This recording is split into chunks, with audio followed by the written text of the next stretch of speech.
This is the DTV Digest, the podcast that brings you news and reviews of films which didn't make it to the cinema. And now, here's your host, Mike Parkin. Hello, everyone, and welcome to the DTV Digest. I'm your host, Mike Parkin, and joining me this evening are Richard Hawes. Hello, everybody. And Stephen Lockridge. Hello. This week, we're going to kick off with Werewolf Castle, the latest film from Charlie Steeds. Then we have Colm Meaney in Confession. Then we've got Chloe Grace Moretz in Shadow in the Cloud. Our short shot this week is Dennis, and we're going to round off with a bit of Charles Sheen. You might have heard of him in Mortem in our DTV throwback. So without further ado, let's crack on. Our first film then is Werewolf Castle. When his village is massacred by a clan of werewolves, young Thorfinn joins a team of mercenary knights who've been summoned by the Baron to undertake a deadly mission. Okay, so I've said in the past, I am a fan of Charlie Steeds' work. We've covered films like Death Ranch and quite recently Skinwalker. And I was a big fan of A Werewolf in England, which we didn't get to cover last year. So I was really looking forward to seeing this. And I think this is a case of ambition being, what's the word I'm looking for? Ambition kind of being obstructed by practicalities. I can kind of see where they were going with this and what they wanted, what they intended. But at the same time, I can kind of see that they sort of hit unforeseen obstacles along the way, which sort of force them down sort of particular avenues. I'll go into this a bit more as we go on, but I'm going to throw it over to Steve. What did you make of Werewolf Castle? I enjoyed this, actually. When it started, I didn't think I was going to, just for the simple fact of what happens with Thorfinn. I really didn't like his character for the first 10, 15 minutes because of what he does and how he acts and stuff like that. And then when they set off on the quest and decides to go with him and, guide the knights to the castle, and he really started to grow on me, like he does with the knights as well. They don't really want me around and stuff. But as the film went on, I started to really enjoy it, actually. It's very cheap. I actually thought the monster effects were actually quite good, to be fair. I like the story. I like where it went. My only real gripe was the werewolf attacks as such. I don't know. They just seemed quite off and didn't. It just seemed like they were just flapping their hands about, and that was the only thing that really, really put me off. That I didn't like about it. But the rest of it, I actually really enjoyed it. It was not what I expected with her. Rich, I think this is your first Charlie Steeds movie. So, It is. How did you find this one? Well, firstly, I love the logo, like the Dark Temple Motion Pictures ident, thing that comes up at the start, sort of brilliantly retro style. I thought that was great. I like how the credits are sort of retro as well. The thing to say is that it's called Werewolf Castle, but there's not a lot of castle. You basically get like 10 minutes of castle right at the end, so it is more of a knight's quest kind of story, sort of journeying tale. And yeah, yes, it is low budget. I think the costumes and stuff were really quite decent, and the cast are very cast of unknowns to there's no name in the cast that I'm familiar with. But they were all game and doing quite well, I thought. The overall film, not really my cup of tea, but I did see some, I did think there was some really nice cinematography. at times. With the lighting and some of the locations. They shot on location at a real castle. Unfortunately, because they've shot at a heritage site, basically, there are signs of it being contemporary. So there's some like clearly safety railings that have been put in, and at one point, like right at the end, it's like in the middle of the frame is like there's like a little like extension box that they've done at the castle's got like it looks like there's an added viewing area or something that's been added in, clearly modern. But it's right there. It's like right in front. There's the shot around that somewhere. So because that was quite distracting. Just think, hang on a minute, that looks very 20th century. Well, at least they managed not to shoot. They managed not to get the gift shop in shot, at least. That's good. But yeah, so apart from some minor gripes, it's trying to do something different. It's period. That's not easy. It reminded me of stuff like Knights of the Damned. Yep. With Sarah Pythian and others. Yep. And Sylvia Simak. So it's in that vein, I would say, and also the Arthur and Merlin film. That kind of stuff. There's a lot of this kind of ambitious, low budget period stuff happening in the British, in this the low budget filmmaking space and stuff. And as my first Steeds experience, I thought that there's definitely shining lights there. And I'll be interested. I'm curious to see how this compares to a Werewolf in England. Was it called? Yeah, a Werewolf in England. Yeah, this one's got very fluffy werewolves, loads of them. As Steve said, pretty good costumes and stuff, but they are very fluffy. They're a bit cute. Yeah. Yeah, but they have gone practical, which I like. Yes, exactly. I mentioned that I think they sort of possibly ran into some obstacles they possibly didn't foresee.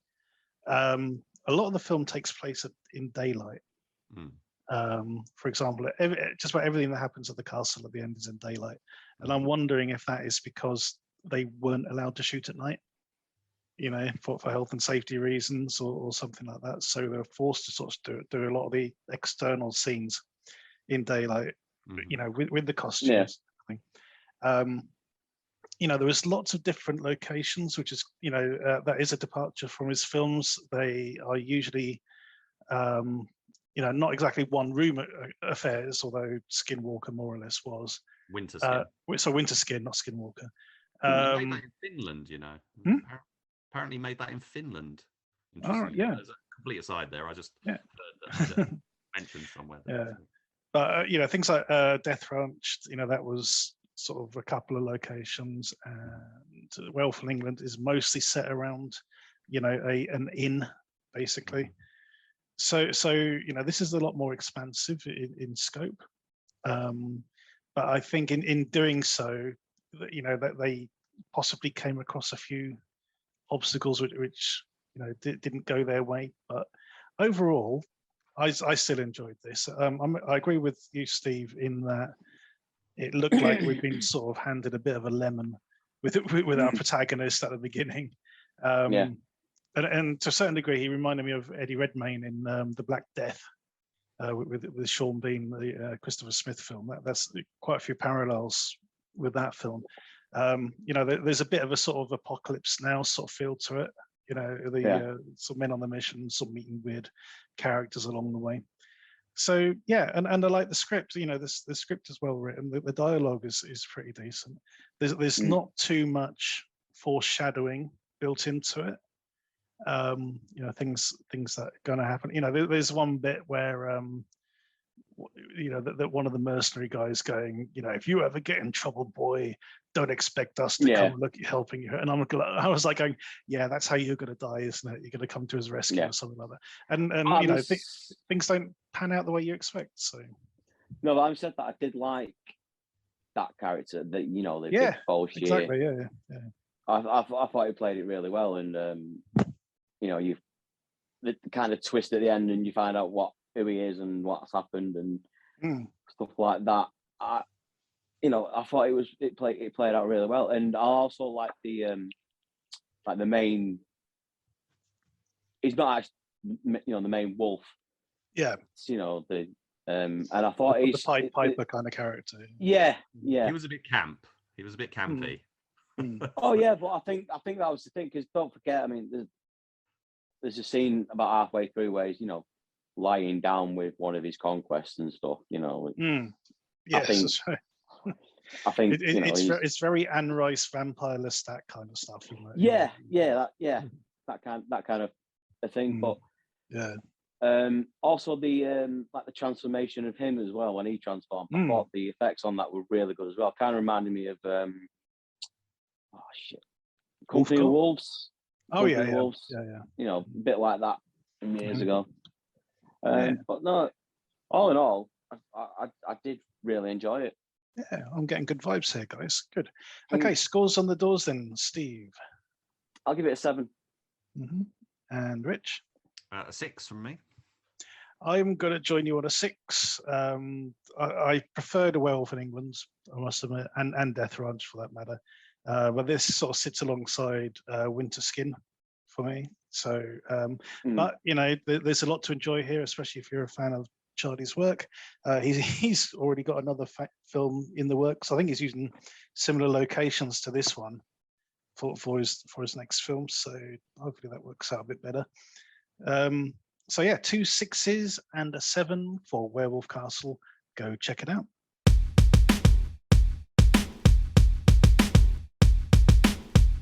Our next film is Shadow in the Cloud. During World War II, a female flight officer boards a flying fortress on its mission, carrying a case of top-secret documents.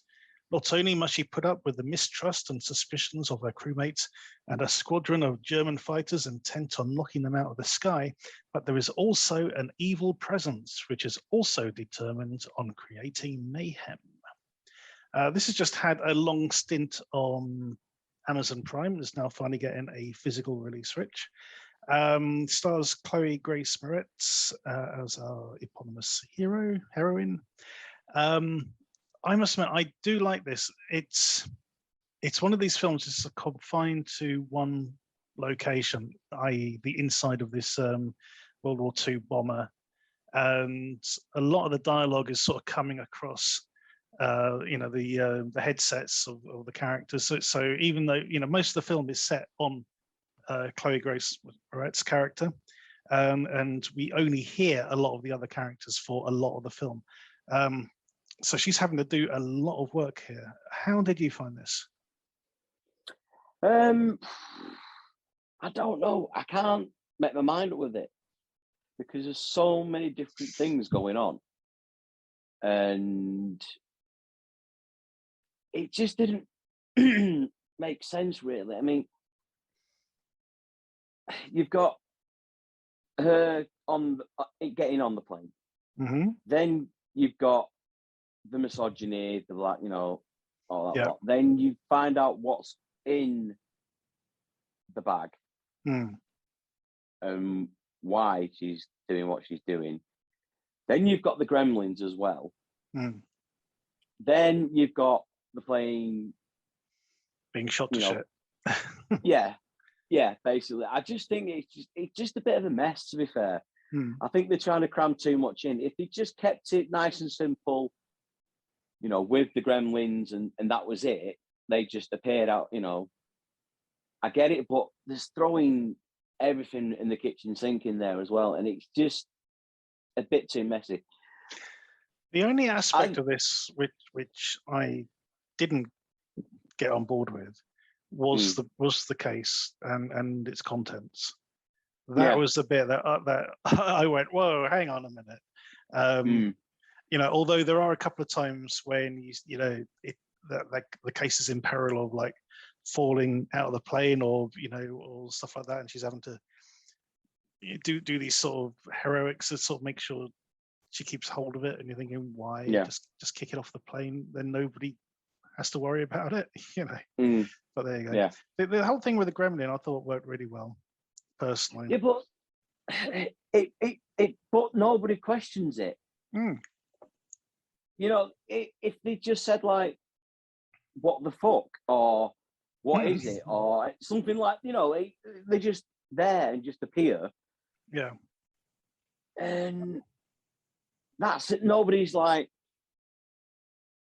questions where they come from or what they're going to do or anything like that. They're just there, and that's it. I suppose they got other concerns at the time.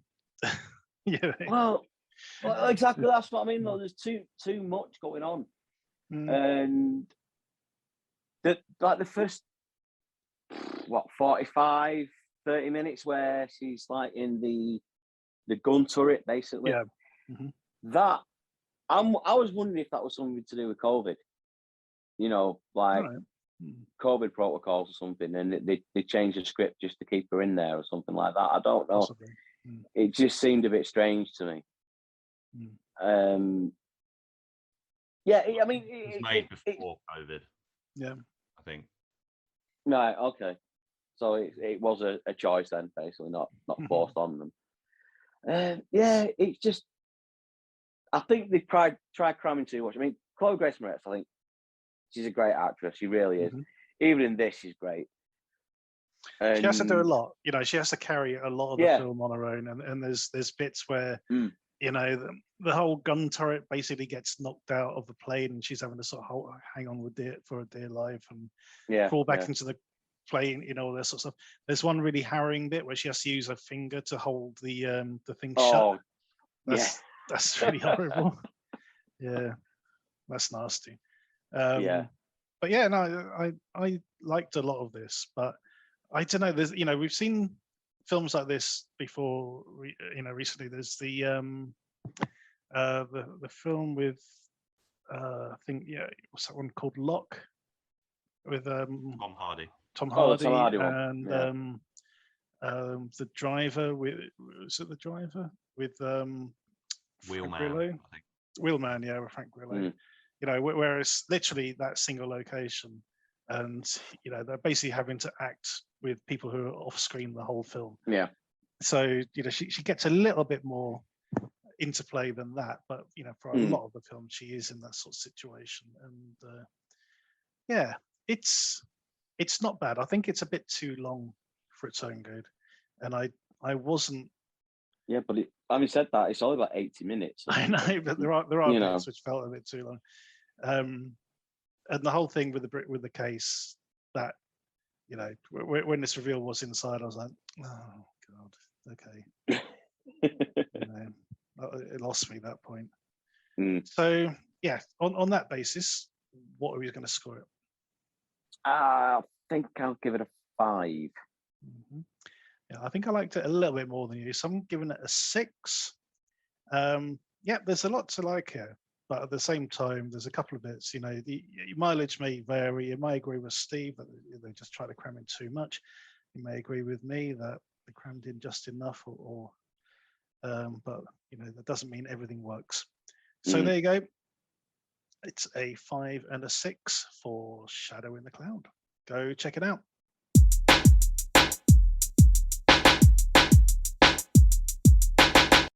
Our next film is Confession. As Father Peter prepares to lock up his church, a mysterious, injured and armed man bursts in. Okay, so this seems to be a week of, you know, no, scrap that. Forget I said that. Okay, here we have Colm Meaney, Chief O'Brien from Star Trek, of course, playing a priest and having to deal with a character actor we met quite recently in Code of Silence, who was Stephen Moyer. Stephen Moyer, thank you. I was desperately trying to find the right IMDb page. Yes, Stephen Moyer, who was brilliant in Code of Silence, the Krays film that we watched a couple of weeks ago. How did you find him in this one, Steve? It's one of the performances was great, but I just thought it was quite slow, to be fair. I think it could be more of a stage play than a film. It's very, very convoluted, really, with not much happening. You know, the double cross and twists and who's who and who's he related to, and it just didn't really seem to go anywhere for me until the last 5 minutes or so, and then another character turns up and someone else turns up, and and a lot of the plot twists are very. I can't think of the word, but it's like, it's too good to be true. Basically, right. You know what I mean? Too contrived. Yeah, too contrived. Yeah, that's the word. And yeah, I just thought it was a bit boring, to be fair. Mm-hmm. I don't know about you guys. I must admit, I had to skip watch this one, so I was sort of just watching a few scenes to fit it in. But the overall impression I got is that this is, mostly a two-hander. There is a third character knocking around who comes in and goes, and then right at the end we do get another character. Yeah, but it just doesn't work for me, this one. We were talking about Shadow in the Cloud, which is another sort of single location kind of film. Talking about Charlie Steeds' previous works, which had limited locations. But with just two characters and no real sort of flashbacks or anything to sort of flesh anything out, it just didn't work for me. I couldn't see myself watching the whole thing. Rich, over to you. Yeah, I don't think there's a huge amount to say about it, but it is. I thought, the best way for me to sort of describe it is it's a conversational thriller. It's just, as you say, it's similar to what we were just talking about with, the single location kind of movie. It's all taking place. I don't think there's even an establishing shot from the outside. No. Correctly, it's all inside the church, either the sort of main part of the building or like the back rooms, and a very small handful of characters, mainly a two-hander, as you say. But yeah, I did like it. I thought it was a good thriller. I thought it paced itself quite well, considering what it was working with. It is like a play, and it was a good play in that way. Really quite interesting within the sort of low budget that they've probably got. You've got two good quality actors in the central roles. Colm Meaney is obviously great. Steve, now this is a British film, but it's set in America. And Steve Moyer is putting on a bit of a wobbly American accent, and I don't know how this is similar to. I think he's done other American stuff, possibly in that True Blood. I don't know, but it was. Yeah, but in this, for me, the accent wasn't quite working. I mean, he was much better in Krays Code of Silence recently, a couple of weeks ago, and I did like it. It didn't drag or anything. I thought it was quite good twists and stuff. Got quite liked some of the developments, but apart from that, there's really not a lot to say about it. It's quite insubstantial, but good for what it is. Okay. Scores on the doors then, guys. So, Steve. I'll give it a 5. And Rich. I think it's definitely worth watching. So, and I did enjoy it. So I'm going to say a 7. Okay. I'm going to abstain from voting on this one because I don't think I've seen enough of it to really justify that. So let's stick with fact is that it's directed by David Beaton, who was a co-director of Tower Block and various other things. Right. Often used to work under the pseudonym Ronnie Thompson, according to IMDb. Wrote things like Green Street 3 and The Hatton Garden Job, but more recently wrote The Banishing, which we covered. Banishing, the Chris Smith film. Yeah. And stuff. So I'm not sure about what the thing is with the two different names, but whether Ronnie Thompson is the pseudonym or but according to IMDb, Ronnie Thompson was the pseudonym, but yeah, I think it's quite. I haven't seen Tower Block, I'll be honest. Tower Block's very good. Which he co-directed with James Nunn. Yeah, and he did another one called I Am Soldier, which I need to check out. And also, I believe is I Am Soldier the one that Mike Fury was in? Quite possibly. Yeah. Because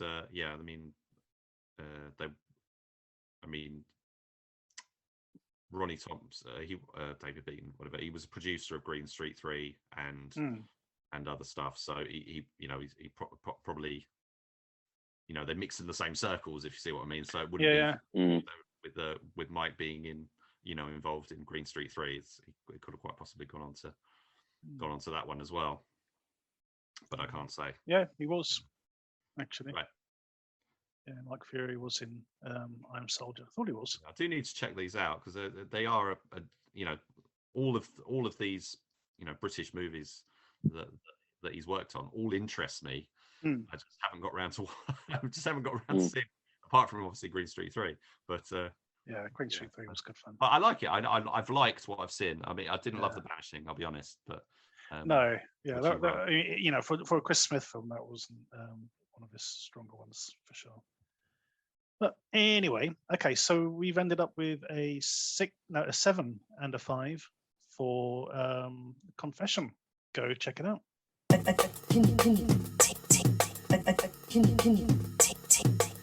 Our short shot this week is Dennis.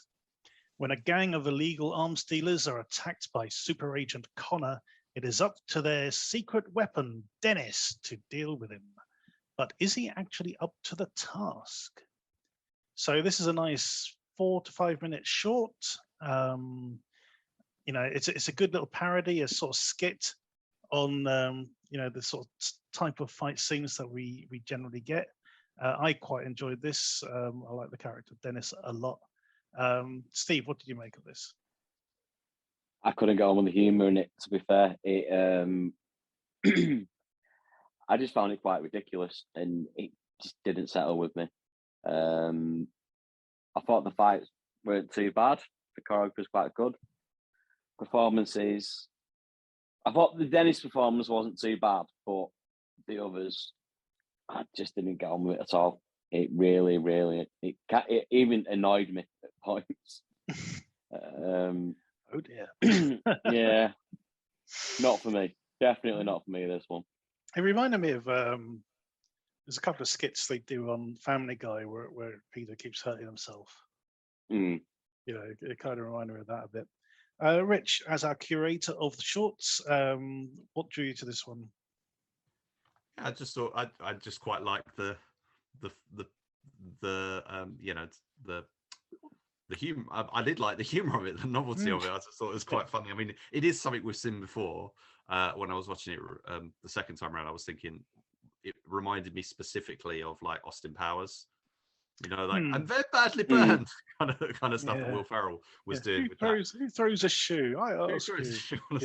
So you got the setup, which is the usual interplay, and then between the baddie and the hero, and it's all heightened. He's like, don't talk about my hair, and and he's got what do you call it? He's dubbed over with this sort of ultra macho kind of voice, and the choreography is good, but a bit too. Looks like they're rehearsing rather than actually filming a scene. But I don't know whether that was by design. It just sort of looks that way or something. I have a feeling that's by design. Yeah, I think they're trying to heighten the silliness of it. But when henchman Dennis comes in, and then they just do that first bit, it's like, ow, yeah, exactly. and then they just sort of drag it out a bit more, and I completely get what you mean with the whole sort of bit from Family Guy. And then there's a nice little payoff and stuff. It is a sketch. It's basically it's a sketch spoof, action movie sort of spoof kind of thing. But to be honest, I watched. There's a new MacGruber series, and I watched the MacGruber film. And in terms of a spoof of action movies, kind of thing, I got on with this a lot more better than I did with that. As an example, I really didn't like MacGruber at all. Really? did not think. I I'll be honest, I didn't. I think sometimes MacGruber gets it spot on. There's a couple of things I enjoyed about the movie, and I'm proceeding with the sequel series to just see what little, because they've got good people involved. I mean, Val Kilmer was in the movie, and Lawrence Fishburne's in the series. But overall, I just didn't get on with it. Whereas this, I just thought it just, it gets in and out, does a nice little parody, and sort of doesn't have to stay as welcome. I mean, if it had been longer, maybe it would have grated a bit more. But I think they get it just about right. Just the whole thing with him being just totally oblivious to the serious danger that he's in. It's like somebody's blocked me in with the car. Oh, he does cars. Yeah. I liked all that. I quite like that. Totally. Absurd level, but where I think the problem with MacGruber for me, I think, was just I'm going off on a MacGruber thing, but the humor, it's too like gross out and sweary and stuff, whereas this is just on the level kind of stuff. It's sort of playing out quite earnestly, which I thought worked quite nicely. Awesome. Well, we don't score the shirts. We don't score the shirts. We don't score the shorts, but we certainly recommend you check them out. You can easily fit this into your lunch hour. Check out the link below. We don't think you'd be disappointed. That is Dennis. Go check it out.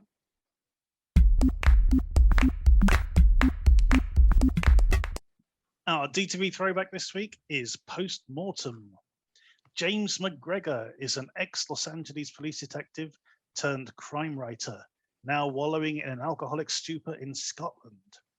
When the corpse of a young woman is posed outside his home, James is quickly under suspicion by the police. But as more bodies arise, his skills as a detective are required to catch a serial killer. Now, this is one of those films, guys, that when you hear about it, you have to watch it. You have to put it on your list. If you're a film fan, it is such a curiosity factor. You have to track it down. So here we have a film directed by Albert Pyun, who did films like Cyborg and Nemesis, which we covered a while back, and the Sword and the Sorcerer, one of the classic sort of like sword and sandal movies that came out around about the same time as Conan. And then we've got Charlie Sheen, credited as Charles Sheen, because we believe that he was trying to be a more serious actor at the time, shooting a film about a serial killer in Glasgow in Scotland. So that is a lot to take in. Whether or not it's actually any good is kind of beside the point at this point. But let's discuss it anyway. So Steve, over to you. Did the sort of curiosity factor of this outweigh the actual enjoyment of watching it, or vice versa? It's definitely a curio. I mean, like as you just said. But all in all, it's more like your typical 90s serial killer movie, really, with some, interesting quirks. But yeah, it's definitely a strange one. Just Charlie Sheen in the middle of Glasgow, working in a rundown police station, trying to find this serial killer. And I must admit, it's a couple of weeks since I watched this, but it still has left a mark on me. But it's definitely weird. I mean, how did he manage to get Charlie Sheen over here to do it? I don't know. It's just weird how it's. I'd love to see like behind the scenes how it came together.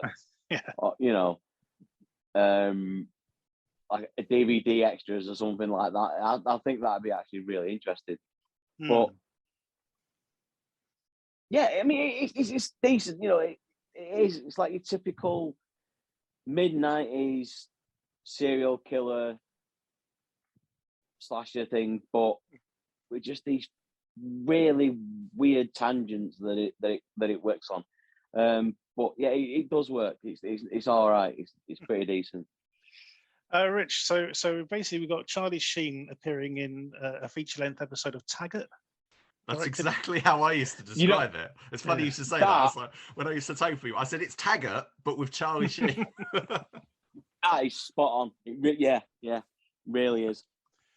But you're right. It's so unique. I mean, what other films can you really think of where a Hollywood star is in Scotland? I mean, there's not a lot. I wouldn't have thought. No. And nothing. This is the only one that really sort of cemented itself in my mind. I mean, just because it's a formulaic serial killer movie, but having that, Hollywood director, Hollywood actor, but in Scotland, in Glasgow, it's so unexpected. I mean, apart from you take all the bells and whistles away, and it is like kind of a TV movie serial killer thriller. Watch it with my nan sort of thing. That I would watch. It plays the whole police procedural stuff like with a complete straight bat, doesn't it? It is deadly serious. Oh, it's deadly serious, absolutely. In that sort of element, yeah. Yeah, and I think if you compare it to some like later stuff, like Steven Seagal's Kill Switch, which does some similar kinds of stuff, but in a typical sort of more of a Steven Seagal-y sort of way. I still think this is more, it's got a better consistent tone, and I do prefer this to the sort of more to some of the other examples. But this is very much of the coming out around the time Seven and there were, and Silence of the Lambs obviously started it all. But yeah, as Steve was saying, interesting to know how. I mean, I presume it's a financing thing that they said we're looking for. They maybe had another location lined up, but then they end up. It's like how a lot of films end up shooting in Romania and whatever in the 2000s. It becomes a cheap place to go and shoot. So there was that one that we watched for the throwback with Richard E. Grant. Richard E. Grant. See, that I was thinking of that because that has a very similar aesthetic in the way the two films look. Yeah. And they're both, although in that one it's actually set in a foreign, I can't remember what, in Europe, somewhere in Europe. Yeah, it's like Eastern Europe, isn't it? Yeah. But it's a very strange sort of, okay, that's a bit weird. Richard E. Grant in this, it's an unusual fit for it all. These British actors and whatever walking around in this area. But yeah, so Charlie Sheen's sort of sticking out like a sore thumb, but I think he actually does really well with it.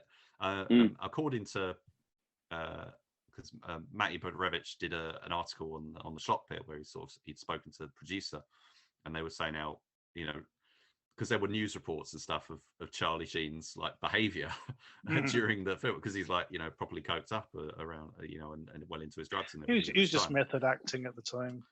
Maybe, but I think if you look at the film and his performance in it, I think if you consider the fact that he was going on benders and stuff while he was making it, it actually it comes off pretty well. I think he does his performance. I think he does decent, really well. But like the initial bit when the police turn up and they're kind of like, right, son, we got you banged to rights, we have, kind of thing. He's sort of got the murder weapon and everything. He's like, he's quite calm under pressure. He's like, no, what you've got there is a bread knife, which just happens to have my blood on it, kind of thing. He knows the game. They can't rattle him, which I really liked. I think there's elements of Charlie Sheen's own character and own persona and sort of that they've worked into that character. He is feeling, he is the kind of guy who's going drinking, he's down and he's got all this stuff going on, got all the baggage and whatever. And but I think that works to the film's benefit. I think the problem comes with it was a film that was clearly shot in widescreen, but it's very much like cut into a pan and scan. And it's very grainy as well, isn't it? It's very grainy. It's very rough. Yeah. There's a couple of scenes where we get, the camera's quite far away and has to sort of like get close in on Charlie's face. And by the time it does, it's trying to catch his eyes. But by the time it's zoomed in that far, the picture quality is so grainy. you know, it's you can't really sort of see what they're trying to show. You've also got those interesting touches that Albert Pune does, like the coloured lighting and stuff. So there's some scenes that are like all red or all another colour. You know, so he quite likes experimenting with stuff like that. But apart from that, there's not really a lot of. I wouldn't say there's a lot of signature stylistic touches, which say Pune is known for doing that kind of stuff. This is more of a he's working within the you know, the conventions of the genre. He's not straying too far into any sort of artist. He some of his movies can be really indulgent, and in some cases quite, to me, very slowly paced and whatever, which I don't think is a problem here. I think you say that, but I think the first 10 minutes is centered on Charlie Sheen's character basically waking up, having a drink, having a fag, going back to sleep, and I think, well, you've shown us 10 minutes of nothing.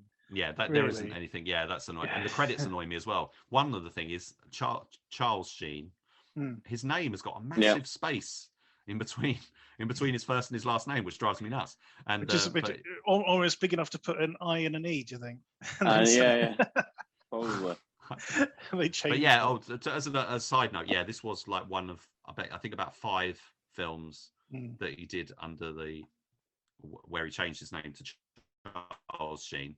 I think it might have been the first one, but he did another one called Bad Day on the Block, and I think he might have used the Charles Sheen name there, but he basically dropped it. But he also did No Code of Conduct was another one he did with Mark Dacascos and a whole bunch of other people, which was Bret Michaels from Poison's film, I think, if I recall correctly. So he did. All right. He was very much in this sort of DTV, low budget realm for a while, but trying to compensate for that by, actually acting. I think he's always acting. I think to be honest, I agree. Yeah, even that World Trade Center horrible film that we saw. No, he actually properly acted in it. So I think he always does what he does. I just think it's interesting that he'd already changed his name, because his real name's Carlos Estevez. So he changed it to Charlie Sheen to sort of, I don't know if it's riding the coattails of his dad or whatever, but he was sort of trying to forge that connection, which Emilio Estevez didn't do. He didn't want to do that. But then he's gone, I've been Charlie for 10 or 15 years now. I'm my career's on a bit of a downturn. I think maybe in what the comeuppance reviews guys call a bid for seriousness. They've got like a whole section on their podcast about, based on this theory of who could do this, who could make their name really serious, so they would fit it anyway.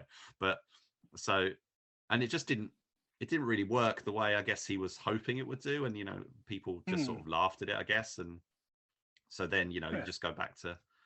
Well, I think 2.5 Men probably happened around about then, didn't it? So, well, when did that happen? So the 2000s. He did Spin City, because he took over from. Oh, that's right. Yeah. And I think that was it. I think they said they must have said, we want you back, but you got to be Charlie, Yeah. So the brand. We need the brand. Yeah, and then and that's kind of cemented his TV, career from that point onward. But this is kind of the, Money Talks. I mean, Money Talks was only a year before the one he did with Brett Ratner, which kind of was the film that basically set up Rush Hour. Yeah. So that was the Chris Tucker movie that Chris Tucker. And then they and Brett Ratner and they went on to the Rush Hour movies. But Money Talks obviously was the, I guess, kind of didn't do anything for his career. It was kind of after that was a cinema release. He'd done Shadow Conspiracy or whatever, which hadn't done a huge well, and then boom, he was straight into DTV. Whether that was complicated by his personal life, illicit indulgences in his personal life or whatever, I don't know, but he was I think this definitely set. I mean, No Code of Contacts and a couple of the others, I don't think are really No Code of Contact is interesting because it's got such an amazing cast, but it's not a particularly good movie. But this, as a Charles Sheen movie, as an example, as a product of its time, as something quite novel, being due to its location, whatever, it really stands out. And I'd seen it a couple of times. I've never loved it. I've seen it a couple of times. But going back this time, the one new thing I did notice was Ivana Milesevic, who went on to have a really successful career and still is successful. Yeah. And I had no idea at the time because she wasn't established or anything, but she's playing Scottish in this, which I think is really strange because she's like Eastern European, I think. Yes, that's right. Yeah. A couple of things I want to mention about this. One is the score, which is incredibly overwrought at times. It is very bombastic, trying to add drama to scenes which just do not need it. And it just makes certain things sound ridiculous, unfortunately, from my point of view anyway. But I think one of the film's sort of shining moments is this whole sequence where the police kind of get ahead of the killer and work out who his next victim's going to be. And it's a race against time to try and track her down before the killer does. And, oh no, she's gone off with somebody, sort of thing. Oh no, we've got to try and get him before anything happens. And, it kind of plays out the way you expect. But then there's this brilliant sort of twist, this sort of sting to the whole thing, which I thought worked incredibly well. I thought that was a real stand-up moment for this film. Okay, so we don't score the throwbacks, but we certainly recommend you check them out. You will find this on Amazon Prime. So if you're a subscriber, you'll get to watch this for free. Please do check it out. And that is the end of this week's episode. So as usual, thanks to Rich and Steve for joining me and talking about these interesting films. Always a pleasure. Thank you for having me. Yeah, no problem. Don't forget to check out our Facebook and Twitter pages at the DTV Digest, and also our DTV Short Shots page, where Rich puts a new short on every single night around about 8 o'clock. Thank you for listening, and tune in again next time.